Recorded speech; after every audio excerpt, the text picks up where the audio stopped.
لکھا ہے کہ بندہ مومن جب اس رات اللہ کی عبادت کرتا ہے وہ 1000 مہینوں سے بہتر ہو جاتی ہے۔ رحمت عالم صلی اللہ علیہ وسلم نے فرمایا اس رات رمضان کی راتوں میں نفل عبادت کے لیے قرآن کریم پڑھنے اور سننے کے لیے کھڑے ہوا کرو۔ رمضان اور قرآن کی بڑی مناسبت ہے۔ رب العالمین نے فرمایا شہر رمضان الذی انزل فیہ القرآن ہدی للناس وبینات من الہدی کہ ہم نے اس رمضان المبارک میں اپنا کلام قرآن کریم اتارا۔ علماء نے لکھا ہے تورات، زبور، انجیل، یہ آسمانی جتنی بھی کتابیں ہیں یہ رمضان المبارک میں نازل کی گئی۔ جتنے چھوٹے صحیفے انبیاء پر اتارے گئے یہ رمضان المبارک میں اتارے گئے۔ رب العالمین نے فرمایا میرے محبوب ہم نے آپ کو رمضان میں قرآن عطا کیا۔ رمضان اور قرآن کا آپس میں بڑا جوڑ ہے۔ رحمت عالم صلی اللہ علیہ وسلم نے ارشاد فرمایا جو شخص اس مہینہ میں اللہ کی رضا کے لیے اللہ کا قرب حاصل کرنے کے لیے کوئی غیر فرض عبادت کرے، نفلی عبادت، وہ سنت ادا کرے، میرے محبوب کی سنت پر عمل کرے، نفل ادا کرے، میں رب العالمین کہتا ہوں میرے محبوب اعلان کر دیجئے کہ رمضان المبارک میں تمہاری نفل عبادت کا ثواب میں پچھلے زمانوں کے فرضوں کے برابر دوں گا۔ یعنی تم جیسے عام مہینوں میں فرض ادا کرتے ہو اس کا ثواب جو تمہارے نامہ اعمال میں لکھا جاتا ہے،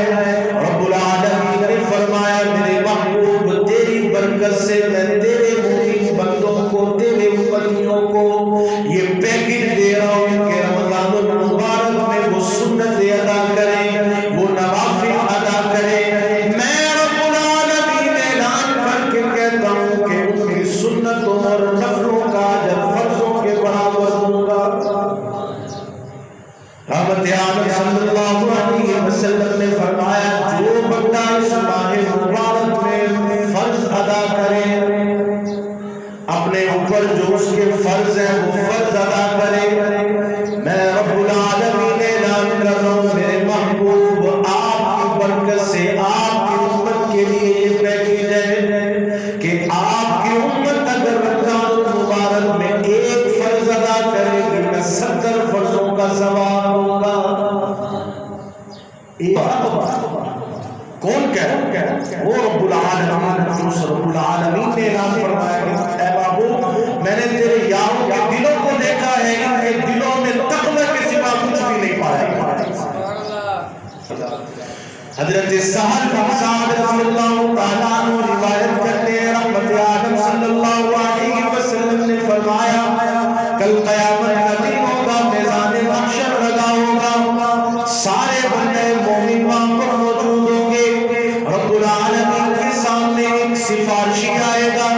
وہ سفارش کرے گا مومن بندے کے لیے۔ رب العالمین اس مومن بندے نے میرا خیال رکھا دنیا کے اندر، میرے ساتھ پوری تقریب کی، میری عزت کی اس نے۔ رحمت عالم صلی اللہ علیہ وسلم نے فرمایا وہ سفارش کرنے والا رمضان ہوگا، اللہ کے دربار میں سفارش کرنے والا روزہ ہوگا، جس کو اللہ نورانی شکل ادا کرے گا وہ میدان محشر میں آئے گا اور اس بندہ مومن کے لیے سفارش کرے گا جو اللہ کی رضا کے لیے روزے رکھا کرے گا، جو اللہ کی رضا کے لیے بھوک اور پیاس برداشت کرے گا۔ رحمت عالم صلی اللہ علیہ وسلم نے فرمایا کہ قیامت کے دن اللہ کے دربار میں یہ بندہ پیش ہوگا، نورانی شکل اللہ روزے کو عطا کریں گے، یہ روزہ ہاتھ جوڑ کر سفارش کرے گا رب العالمین اس فلاں بندے نے آپ کے لیے بھوک اور پیاس برداشت کی، اس فلاں بندہ مومن نے میری تقریب کی، میری عزت کی، میں آج آپ کے دربار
رحمت عالم صلی اللہ علیہ وسلم نے فرمایا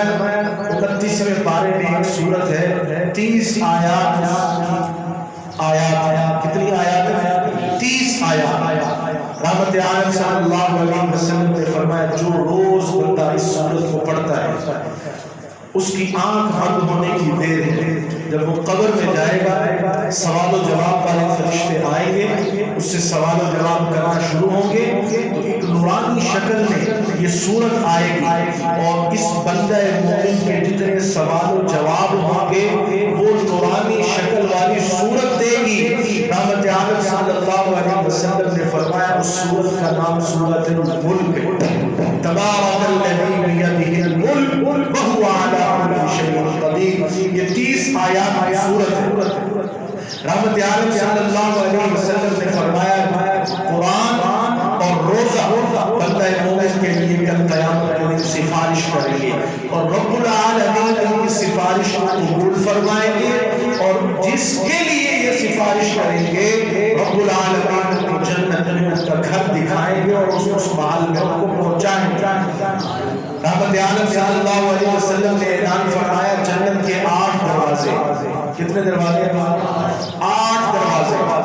ان دروازوں کے نام میرے محبوب نے بتائے، ہم نے تو نہیں دیکھے، انشاءاللہ اللہ ہم سب کو دکھائے، کہو آمین۔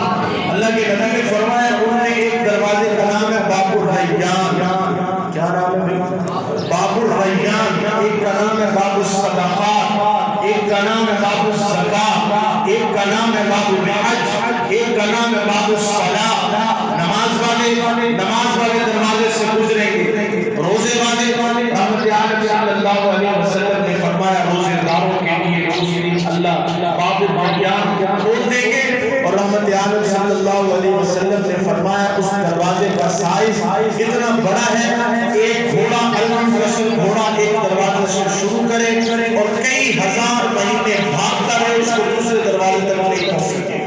اتنا بڑا دکھاوا آ سکتا ہے کہ لوگ مجھے حاجی صاحب کہیں گے بڑا امیر ہے، بھی لوگوں کو صدقہ دیتا ہے، زکات دیتا ہے۔ اللہ کے نبی نے فرمایا ہر عمل میں دکھاوا آ سکتا ہے، لیکن یہ روزہ ایک ایسا عمل ہے جس میں دکھاوا نہیں آ سکتا۔ انسان جب وضو کرنے لگتا ہے روزے کی حالت میں، جب وضو کرتا ہے کلی کرتا ہے، کوئی انسان اس کو دیکھ نہیں رہا، وہ کلی کے لیے منہ میں پانی ڈالتا ہے تو احتیاط کرتا ہے کہیں حلق سے ایک قطرہ پانی کا نیچے نہ چلا جائے، وہ کس کے ڈر کی وجہ سے کر رہا ہوتا ہے؟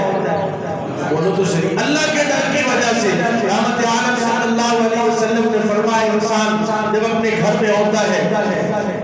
کئی قسم کے کھانے اس کے فریج میں پڑے ہوتے ہیں، مشروبات پڑے ہیں، وہ چاہے گھولے پانی پی لے، کوئی شربت پی لے، کوئی کھانا کھا لے، کوئی دیکھنے والا نہیں کمرہ بند کر کے کھا لے، لیکن کون دیکھ رہا ہے؟